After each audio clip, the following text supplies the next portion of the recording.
work in progress. It will also be discussed by the National Economic Council. Federal Executive Council holds extraordinary meeting. President Buhari launches new e-passports.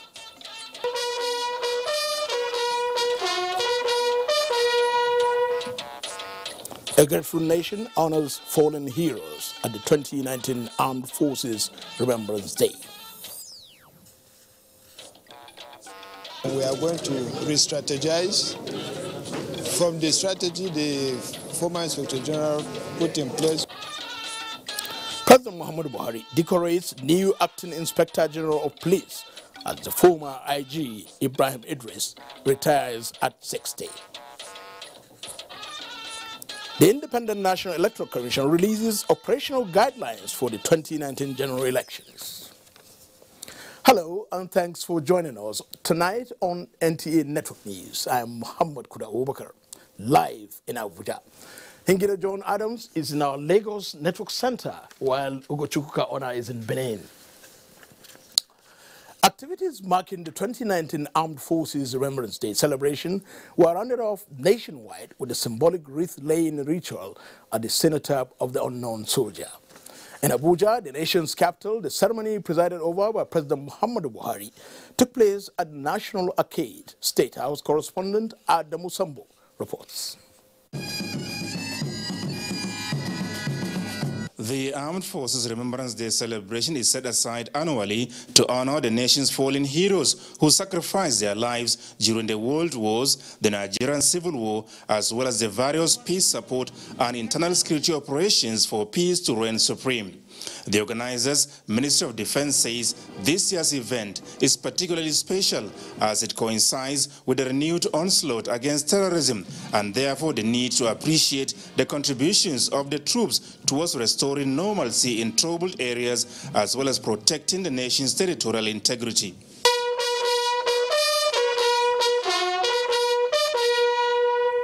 The climax of the ceremony was the laying of wreath at the cenotaph of the unknown soldier by President Muhammadu Buhari, Vice President Yemi Osinbajo, presiding officers of the National Assembly, Chief Justice of Nigeria, as well as the Ministers of Defense and the FCT. There were also the Chief of Defense Staff, Service Chiefs, and the Inspector General of Police, as well as representatives of the Diplomatic Corps, the Nigerian Legion, and widows of the fallen heroes.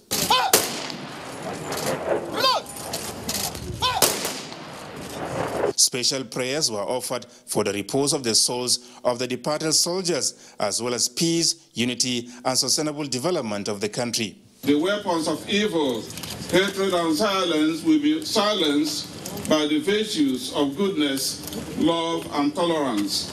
O Allah, heal our land. Grant us peace and security. We ask, Lord, that this nation shall continue to be lifted to greater heights. We pray for our leaders. Keep them and preserve them. Grant them wisdom and insight even as they pilot the affairs of this nation. At the commencement of activities marking the Armed Forces Remembrance Day in October last year, President Muhammadu Buhari spoke of the imperative of peace and the need to remain in one united country. Specifically, he urged political actors to take the path of honor by guarding their utterances and conducting themselves with high sense of responsibility, saying they must put Nigeria first at all times, as there will be no country if their acts of deliberate incitement are not checked. In Abuja, Adamu Sambo, NTA News. Meanwhile, in this report, Mayor Ogidi compiled how the Armed Forces Remembrance Day was observed in some states across the country. The nation was in a sober mood, but colorful, as officers of the Nigerian military, both retired and serving, came out in their numbers to give their respect to their departed partners in defense of the nation. For instance, in Yobe State, Governor Ibrahim Gidam led others in the security family in honoring those who paid the supreme price in once Boko Haram-ravaged state. In Ebonyi State, Governor David Omae shows his love to the security agencies by donating 70 utility vehicles to them. Cross River State was not left out, and Governor Ben Ayade was emphatic on the need for an indivisible nation, as exemplified by the fallen heroes. In Kano State, Governor Abdullahi Umar Ganduje led others in laying the wreath, advising the security agencies not to give up on their national assignment, as the government is ready to create the enabling environment for them to operate. It was also a sight to behold in Ogun State as the Governor Ebekunle Amonso led traditional rulers and officers of the Nigerian military to lay the wreath, a symbol of honor in celebrations like this. It was indeed a day the nation dedicated to the fallen heroes, as their contributions in defense of the nation remain indelible in the annals of the nation's history. Mie Ogede, NT News. Mohammed Abubakar Adamu has formally taken over the leadership of the Nigeria Police Force as Acting Inspector General of Police. This follows his formal decoration with the new rank by President Muhammadu Buhari at the State House. The President was assisted at the decoration by the immediate past Inspector General of Police, Ibrahim Potun Idris. The new Inspector General of Police was born in 1961 and enlisted into the Nigeria Police Force in 1986. Until his appointment, he was a directing staff at the National Institute for Police Policy and Strategic Studies, Kuru Jos. Considering me worthy to be the next Inspector General of Police, and we know there are challenges, security challenges that we need to tackle in the country. We have issues of kidnapping, we have issues of abduction, we have some other security challenges, and we are going to re-strategize. From the strategy the former Inspector General put in place, we will re-strategize to make sure that we tackle these challenges head on. On the election, what do you expect? On the election, you've heard from the former Inspector General of Police, adequate arrangement has been made to make sure that free and fair and credible election takes place in Nigeria, and we are going to build up on the strategies put in place to also make sure that we have hitch-free election in the country. Are you going to allay the fears of the opposition that you are not going to be partisan? Well, we are professionals. We are going to stick by the rules. We're going to do the right thing. We will not go outside the edges of our job to do things that are untoward. Everybody will be given level playing ground to play his or her politics. He's an officer I knew very well. We have worked together, and I wish him all the success. What advice are you going to give him? The advice I'll give him is that just like during our time, he should try to go around the country, understand the country, and adapt measures to ensure that the Nigerian Police Force give maximum protection to lives and properties of Nigerians. A new electronic passport for Nigeria with enhanced security features has been launched by President Muhammadu Buhari. The document is part of the reforms introduced by the federal government in compliance with the international best practices. State House correspondent Adamu Sambo reports that the launch preceded the extraordinary meeting of the Federal Executive Council, summoned by President Buhari to discuss issues relating to the new minimum wage. Officials of the Nigerian Immigration Service, led by Comptroller General Muhammad Babandede, were on hand to kickstart the process for the issuance of the new e-passport for Nigeria. President Muhammadu Buhari and Vice President Yemi Osinbajo were the first to have their biometrics data captured at the brief ceremony in the State House. The new passport, which has a 10-year validity period, is enhanced with 25 security features in compliance with the latest International Civil Aviation Organization standard. The Comptroller General of the Nigerian Immigration Service, Muhammad Babandede, briefed newsmen on the advantages of the new passport reforms. You can have this passport. It will be good for 10 years. If it is 10 years, you will pay $70,000 in Nigeria, and you pay $230 abroad. It will reduce congestion in our office. It will reduce burden on Nigerians in diaspora, especially where there are no diplomatic missions of Nigeria in such territory. We are bringing discipline to the system so that we reduce corruption and make sure payment is done online. We have a series of cross-border issues to deal with, a series of challenges in terms of border security and management. And one of the best ways to do that is to ensure that our passport, contains all these security features, at least to make it foolproof. The Minister of Interior, Abdurrahman Dambazo, said although the passports are currently printed abroad, steps have been taken to localize their production. For security reasons, it is important that we domesticate passport production. Two, it will also provide opportunity for employment of Nigerians. And the third reason is the possibility of, introducing technology or technology transfer. All we need to do is to get an investor who will bring in the equipment and we start production, because the platform is there already. And that is the Nigerian Security Printing Company. Already, the new passports have been issued to both President Muhammadu Buhari and Vice President Yemi Osinbajo by the Minister of Interior. In the meantime, the extraordinary meeting of the Federal Executive Council summoned by President Muhammadu Buhari on the new minimum wage has ended.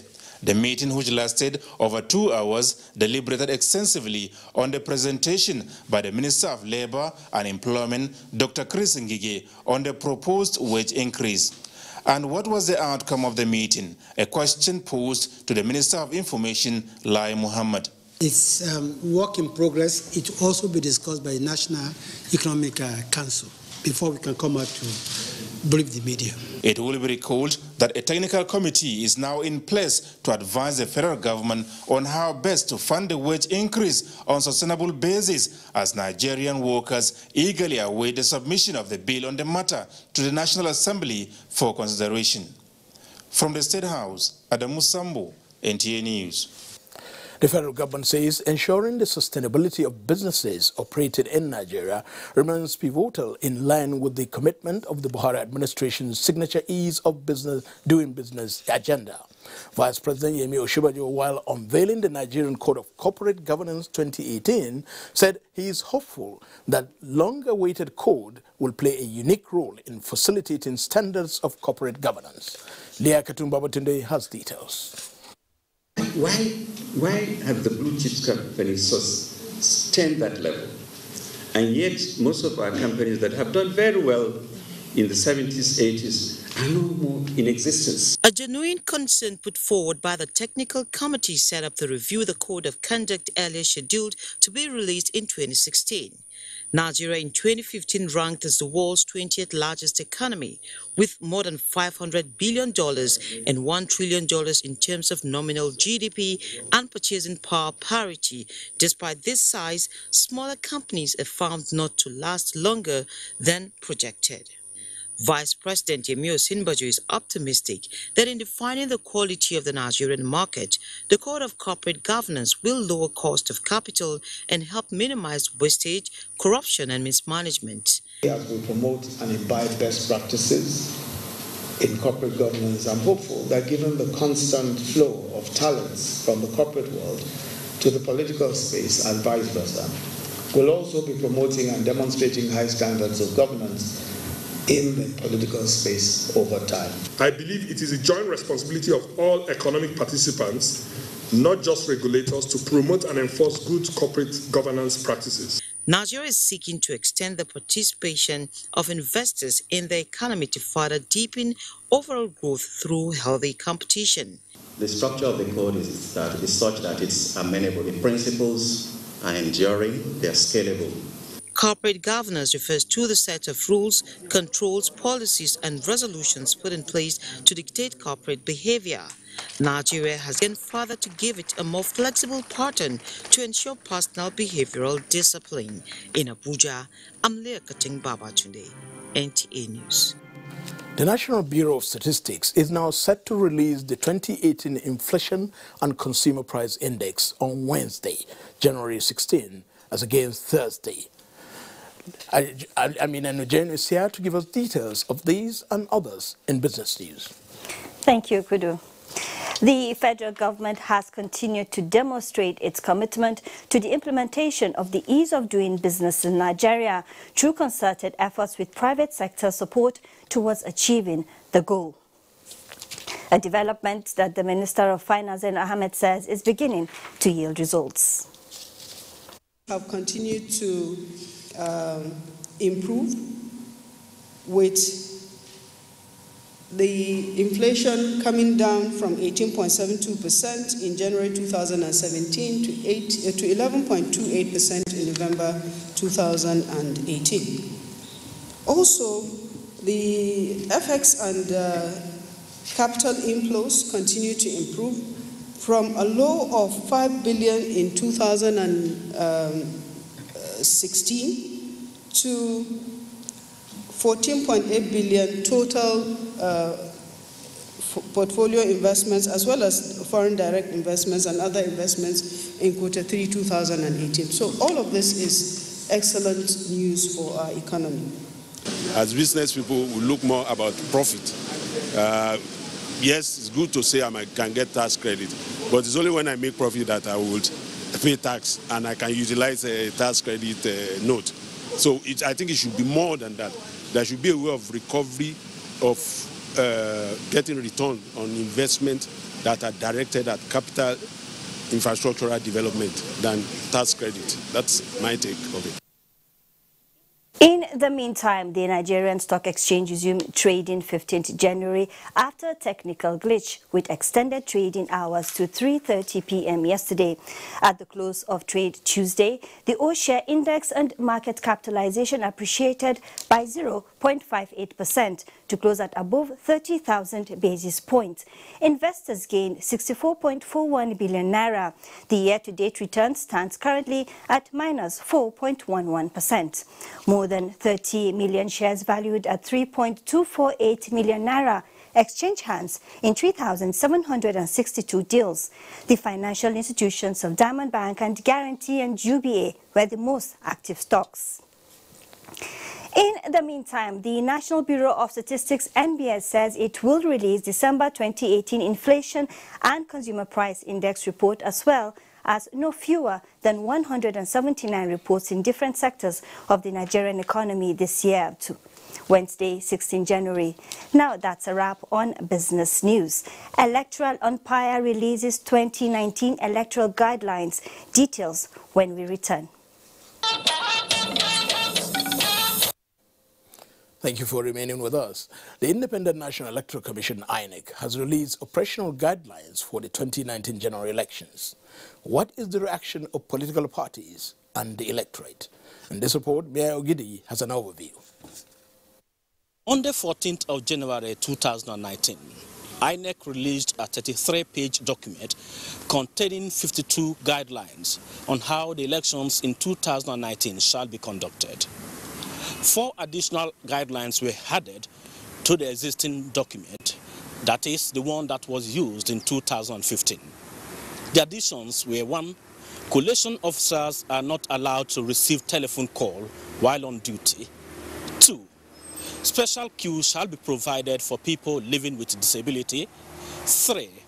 Voters are not allowed to go to the voting cubicle with telephones or any photographic device. And finally, accreditation and voting shall take place simultaneously between 8 a.m. and 2 p.m.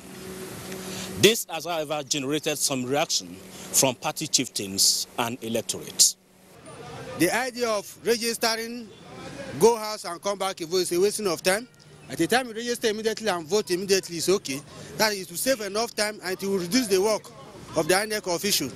Creating a special lane for disabled is also a good idea.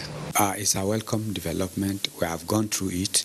On assumption of office, the chairman of INEC, Professor Mahmoud Yakubu, came up with 14-point agenda for the 2019 elections. With the publication of the guidelines for the elections, the 10th point of the agenda has been completed, meaning 4 left. 1. The final list of candidates for the election shall be published on the 17th of January 2019, followed by nomination of agents by the political parties.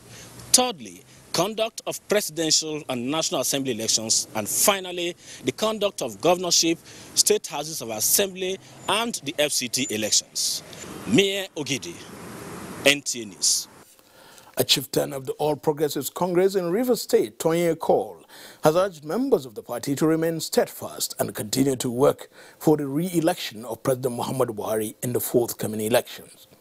He said President Buhari's second term will bring more developmental projects to Rivers State, pointing out that the APC-led federal government has achieved a lot in the last 3.5 years and will consolidate these democratic gains and good governance. Mr. Cole, who was speaking on NTA program Political Update, urged the people of Rivers State not to relent in their efforts to ensure victory for the all APC candidates in the elections. For peace, we know that APC can come in and change the situation, change Bile around, change Soku, change K, change Abonima, where I come from, and move us from an area where we were totally forgotten and neglected to a place of not just peace, but development. So my word to the people, especially the riverine community in Rivers State, is that peace is something that we are definitely going to bring. That's Tonye Cole of the All Progressive Congress in Rivers State. The presidential candidate of the People's Trust, Benga Olawekpo Hashim, has been officially presented to the public. Also, candidates of the party vying for various offices all received flags to kick-start their campaigns nationwide. Timothy Yusuf has the report. It's a presentation of flag to the presidential candidate of People's Trust, Benga Olawekpo Hashim, by the national chairman of the party, Olisa Agbakoba, signifies the official takeoff of the party's campaigns ahead of the coming elections. Benga Hashim says he will build a more united and prosperous Nigeria, leveraging on the nation's abundant mineral resources. We are resolved to expand our economy to $4 trillion economy within 10 years. We will restructure the way power is organized between the states and the federal government. The party's national chairman, Olisa Agbakoba, and director general of the Presidential Campaign Council, Habu Hashim, described their platform as the credible third force the nation has been waiting for. In Abuja, Timothy Yusuf, NTA News. The presidential candidate of the People's Democratic Party, PDP, Atiku Abubakar, has restated that job creation and provision of infrastructure will be accorded priority by his administration if voted into office. He stated this at the party's rally in Ekiti and Ondo states. Timothy Yusuf monitored the reports and now reports. In Ado-Ekiti, the Ekiti state capital, the PDP presidential candidate Atiku Abubakar appealed to the electorate to go out en masse to discharge their civic responsibility, promising to remain committed to youth and women empowerment. In Akure, the Ondo state capital, Atiku Abubakar urged the electorate to vote for candidates of the PDP at all levels. I promise you that I'm going to commit 40% of my government to the youth and 30% to women, which is a total of 70%. Speakers at both rallies reminded their supporters that the People's Democratic Party is rebranded and set for electoral victory in the coming general elections. Timothy Yusuf, NTA News. Reports just reaching us says the presidency has reacted to various statements issued in the media by the opposition People's Democratic Party with the latest personalizing attacks on President Muhammadu Buhari. A statement signed by the Senior Special Assistant to the President of Media and Publicity, Garba Shehu, says the attacks on the administration are uncalled for. It added that it is high time Nigerians separated the chaff floating around in the air in the name of opposition from the crude and disgraceful invective being thrown personally at President Muhammadu Buhari. For years, the PDP had been a bastion of corruption and impunity, and it is difficult for the party to change. But change has come, and has come to stay.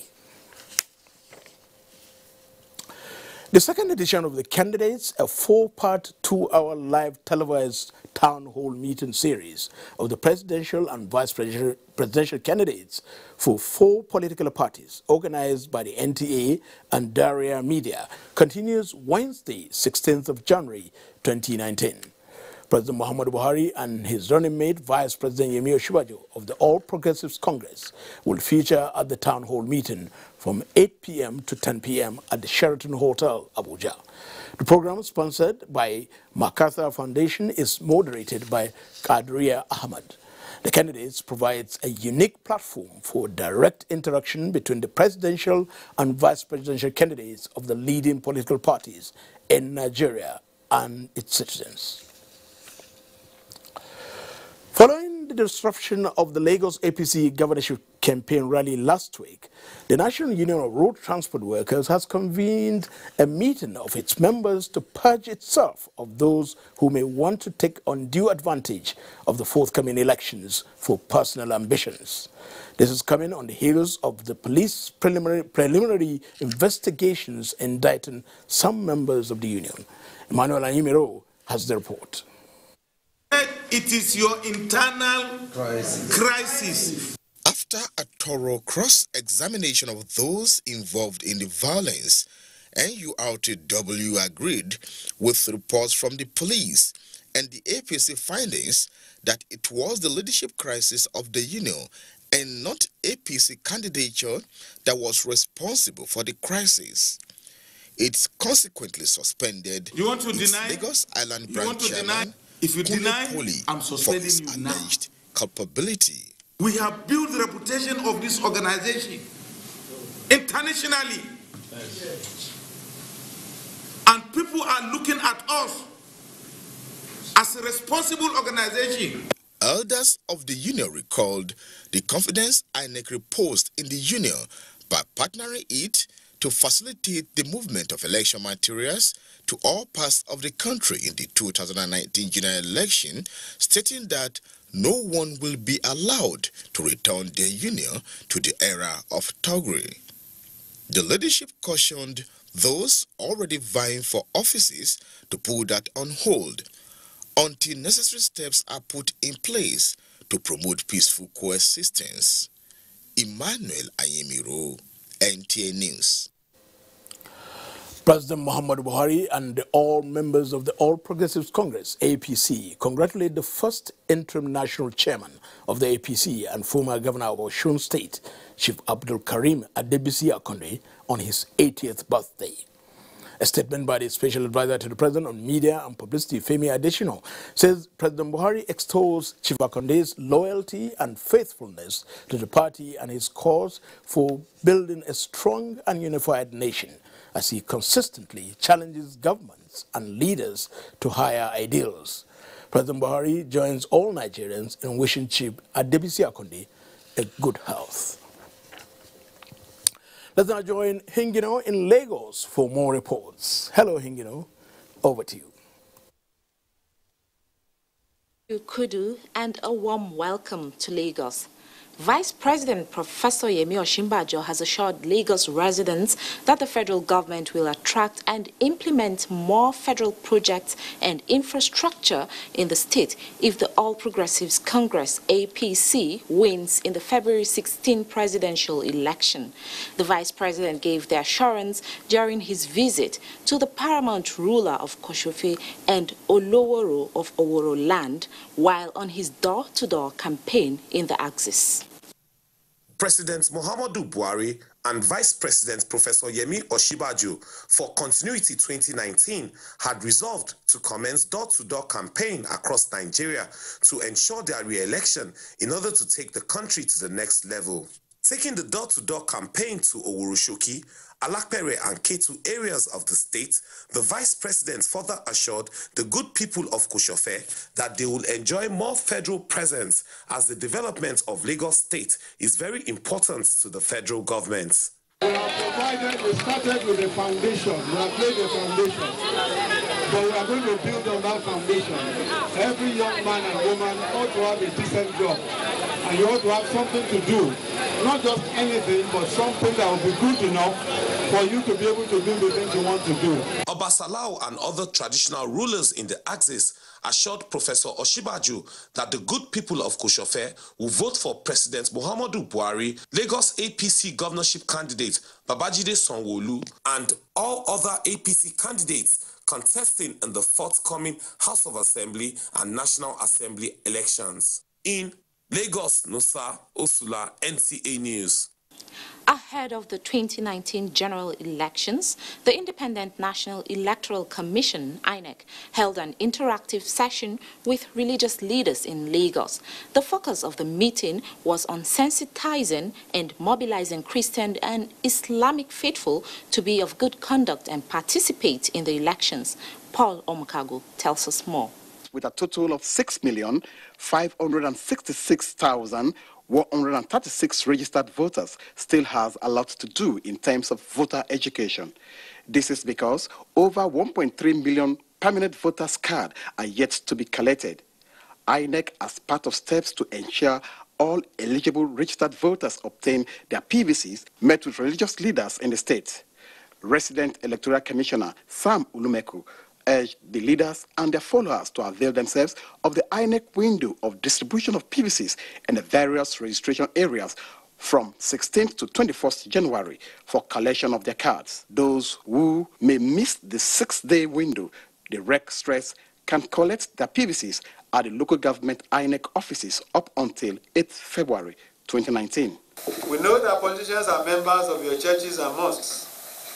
Many of them will even come to seek for your spiritual blessing for their political quests. You are well positioned, therefore, to influence them towards conducting themselves with civility. It is an avenue for INEC to engage the religious leaders, basically on how they can assist in ensuring that they mobilize their followers. They've done a lot of good works, and we're still letting them know that there's still some things they can do within the short time we have. We are going to hold a meeting after this section now with our colleagues, so to impact what we have learned. For INEC and religious leaders who attended this meeting, it was a success. In Lagos, Paul Omukago, NTA News. You're still watching NTA Network News. More reports ahead after this timeout. Please stay with us. Reports just reaching out says President Muhammadu Buhari has condemned the latest bandit attacks in Gandhi district of Rabat local government council of Sokoto state, which reportedly claimed 30 lives.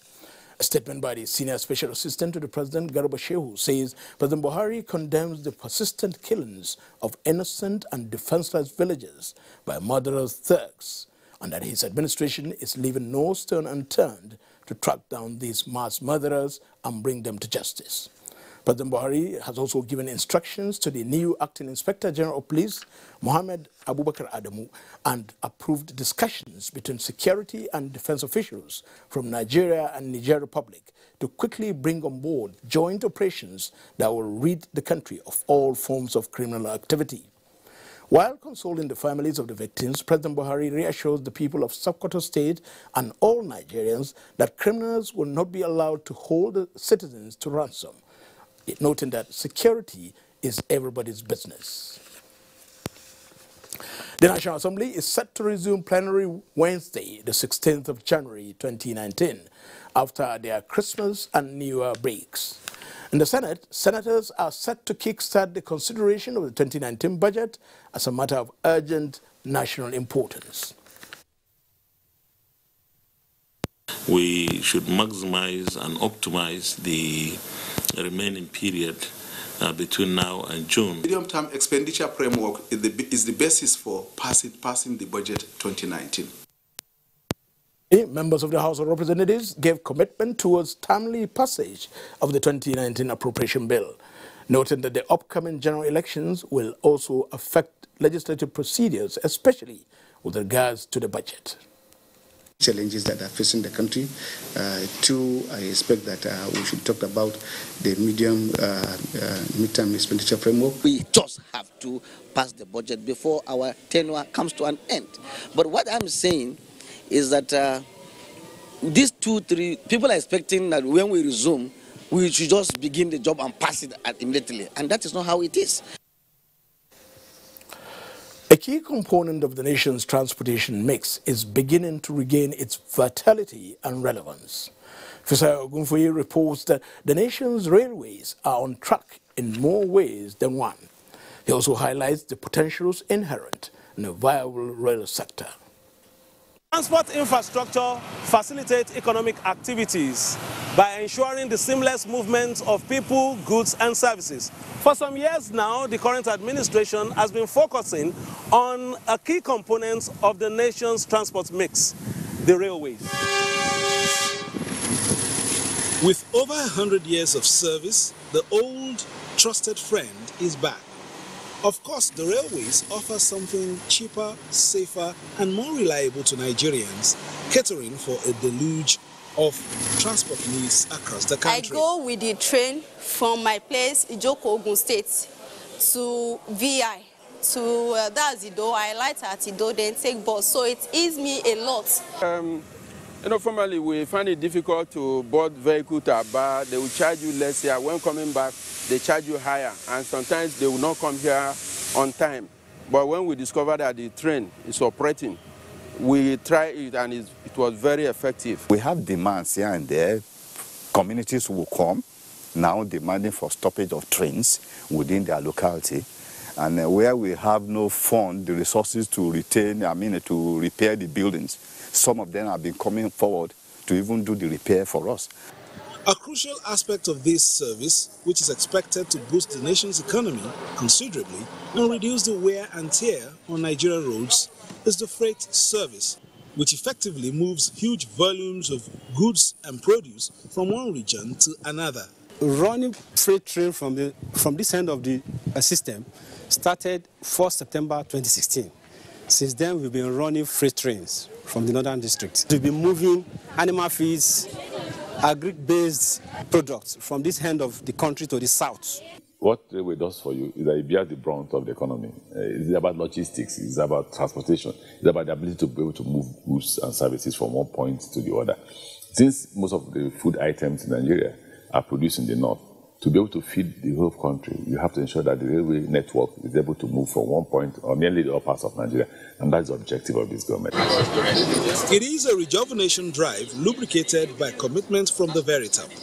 The mileage is measured by handshakes from different zones in the country. The wheels are turning fast on the tracks that have been carefully laid. Customers and would-be customers hope for a sustained momentum, which will eventually move the nation's economy to a much better destination. In Abuja, Fisayo Ogunfoye, NTA News. We now join Okochuka in our Benin Network Center to give us more on the Armed Forces Remembrance Day celebrations. Good evening, Okochuka.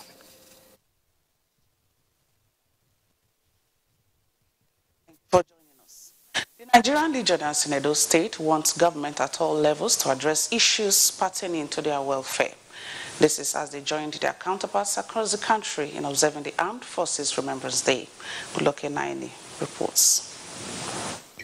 Officers and men of the Nigerian Armed Forces, the police, and other paramilitary agencies, traditional leaders, and the public converge on the Obaovrawen Square in Benin City to observe the solemn event in honor of fallen heroes. Governor Godwin Obaseki, accompanied by some members of his cabinet, were received at the venue by the commander, 4 Brigade Brigadier General Gregory Omoregbe, before inspecting the guard of honor. The governor led other dignitaries in laying of wreaths at the cenotaph, then the 21-gun salute and hosting of the flag in honor of the fallen heroes. The price was paid for this country for our unity, and we should never take it for granted. I am using this medium to appeal to the federal government. Please, it should do much to alleviate our suffering. From Asaba, Ifeoma Okafor reports that the day was also marked with prayers and laying of wreaths for the departed soldiers by Governor Ifeanyi Okowa and other dignitaries, including the state chairman, Nigerian Legion OGA Boniface. In Benin, good luck, Inaini, NTA News. The Independent National Electoral Commission, INEC Edo State, and the Oba of Benin have been interacting with religious leaders ahead of the elections. Ifoma Okafo completes the report. INEC Edo State has continued to heighten its effort at ensuring a free, fair and credible polls in the forthcoming general elections. This time around, the Commission is meeting with the religious leaders in Edo State. Our intention really is to sensitize the religious leaders on all that INEC has put in place in preparation for these elections, and we also count on their support. The interactive session gave INEC the opportunity to clarify some of the issues raised by the religious leaders, which according to them may mar the smooth electioneering process. The interactive session ended with promises by religious leaders to sensitize their subjects on the outcome of the meeting. Going home to meet with my congregation and enlighten them. There will be no incidents, there will be no violence. We hope it will play out like that. Meanwhile, the Oba of Benin, Oba Ewa II, had earlier met with the Christian community in his palace in Benin, where the monarch advised politicians to eschew violence during and after the elections and urged the Christian community to pray for a peaceful polls. In Benin, Ifoma Okafo, NTA News. This is NTA Network News. The news continues after the break. Please stay. Armed Forces and National Security in focus, plus remembering the fallen heroes, all on NTA Tuesday Live this week. The program promises to be incisive and educative. Don't miss it.